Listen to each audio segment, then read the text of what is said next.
Lunga Ntuli était auparavant un gardien de parking en Afrique du Sud, vivant des pourboires que lui donnaient les clients dont il surveillait les véhicules. À présent, il est le cerveau derrière la marque populaire de montres Ellen Watches, qui expose pour la première fois ses designs sur le podium de la Semaine africaine de la mode à Londres. C'est le meilleur moyen de symboliser l'amour ou l'amour express à travers le don. Donc dans la culture d'où nous venons, en isiZulu, et c'est ce que nous appelons Uto, un bracelet qu'un homme offre à une femme pour montrer son amour éternel. Donc au travers de nos montres, nous sommes en mesure d'exprimer ou de communiquer ce message. Ces montres se vendent entre 60 et 75 dollars selon la taille et le style. Elles peuvent également être faites sur mesure. Lunga Ntuli a dit qu'il faisait de 70 à 100 montres par mois et employait une vingtaine de femmes pour les faire. Chaque bracelet de montre demande une journée entière à faire. À présent, à sa 9e année, la Semaine africaine de la mode à Londres a été créée pour procurer aux jeunes et petits designers une plateforme internationale pour leur travail.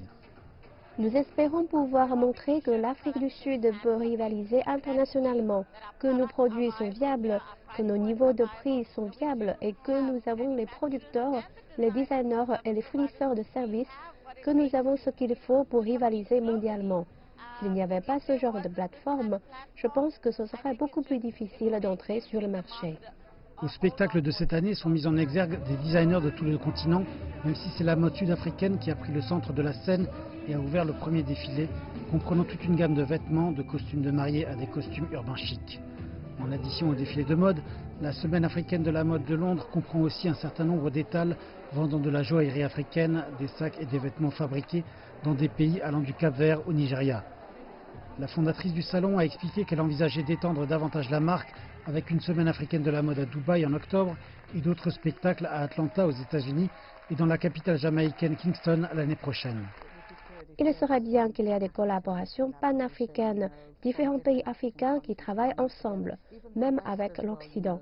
Des designers occidentaux qui collaborent avec des designers africains. Pas juste de copier nos designers et de faire comme si c'était à eux. Plutôt que de dire inspirés par l'Afrique, ils peuvent véritablement collaborer véritablement avec des designers africains. Elle nourrit aussi des plans de mettre en place un musée de la mode africaine à Londres qu'elle espère ouvrir l'année prochaine.